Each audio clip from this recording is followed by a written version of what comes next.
This movie was so bad that it was actually really enjoyable. Number 97 out of 100 on IMDb's top worst movies of all time is Da Bong 3, which is the third film in the Da Bong franchise. It had an estimated budget of $11.5 million and it made $14.7 million worldwide. It was released on December 20th, 2019. This one is an Indian Hindi action comedy film directed by Prabhu Deva. Deva has worked in the industry for 32 years as an Indian dance choreographer, film director, producer, and actor. He's also won 2 National Film Awards for Best Choreography. Now, you can see this in this film because there's a lot of dancing sequences throughout the film. Actually, a little bit less than I was expecting. If you've seen Bollywood movies, you know you're probably going to see some sort of musical number, some sort of dance throughout the movie, and probably multiple of those. And there were a few in this one, but I really didn't think it was too many. They actually balanced it fairly well, in my opinion. This movie is a circumquill,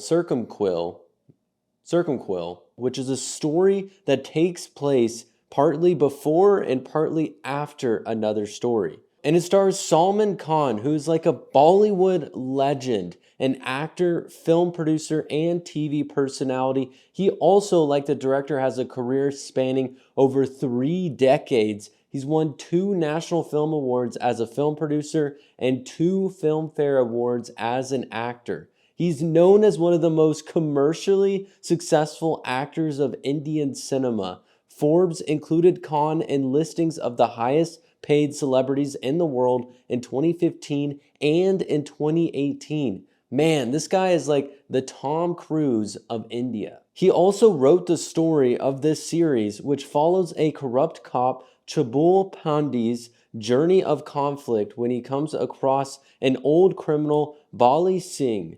Pandey finds himself juggling career and family after bringing down Singh's empire in Dabang 2.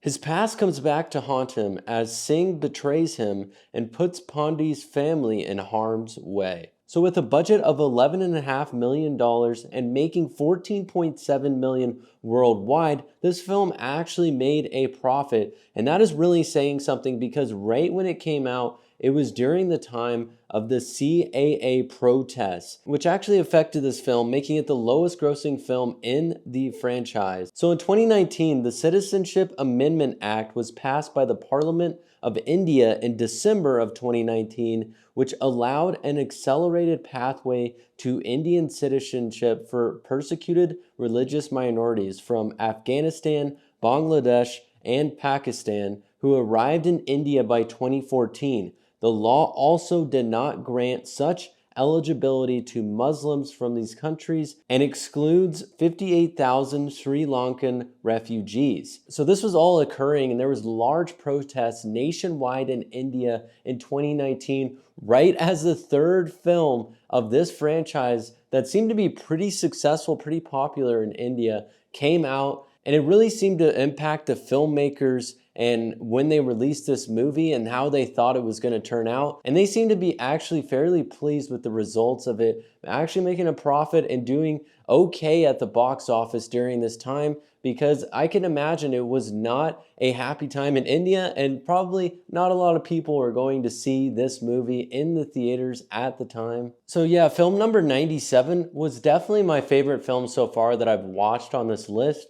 I just had a blast from start to finish. The film never took itself seriously. You're going to cringe multiple times. I mean, I just kind of expected that. You know in the first 5 minutes what you're getting into, and if you stick with it, you're going to have a great time. I mean, like I said before, it has everything. The movie really does have everything. Throws all the drama, all the action, all the comedy your way. So you better be ready to enjoy that. Yes, it's not going to go and win any Academy Awards. You know, it's not going to blow anyone away, but it will leave you entertained. And that's really, what you want to see from an action film like this one. They knew it was an action comedy film and they nailed that. And I don't understand how this movie has such a low rating on IMDb. A 3.0 out of 10 seems to be pretty ridiculous to me because I had a blast watching this from start to finish. Yes, it is a long one, but you're really entertained from the get-go. I mean, there's always going to be some sort of musical that'll be thrown your way, musical number, or there will be some fight sequence. There's something always happening that will wrap you into the story at all times in this film. I don't think it's a 3 out of 10. I actually really enjoyed this one, and I think it was probably a 6 or a 6.5 out of 10. Yeah, I would say it was actually that entertaining for me. So I would say that this movie does not belong on the top 100 worst films of all time.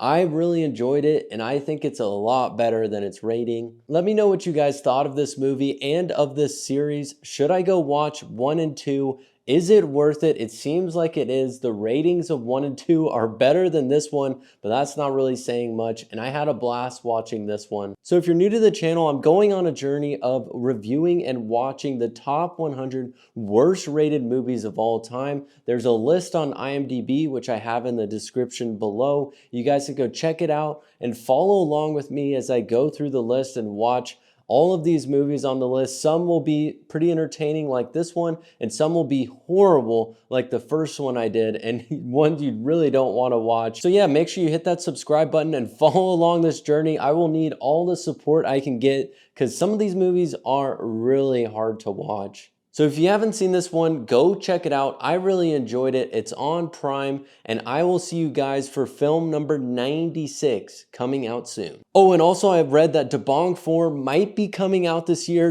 Definitely want to stay tuned for that. There are some scheduling conflicts with the main actors and directors and whatnot. So there's conflicts going on, and it looks like production's delayed, but there could be a Dabong 4 coming out. That could be electric. I really enjoy this series, so we will have to see if that is coming out this year.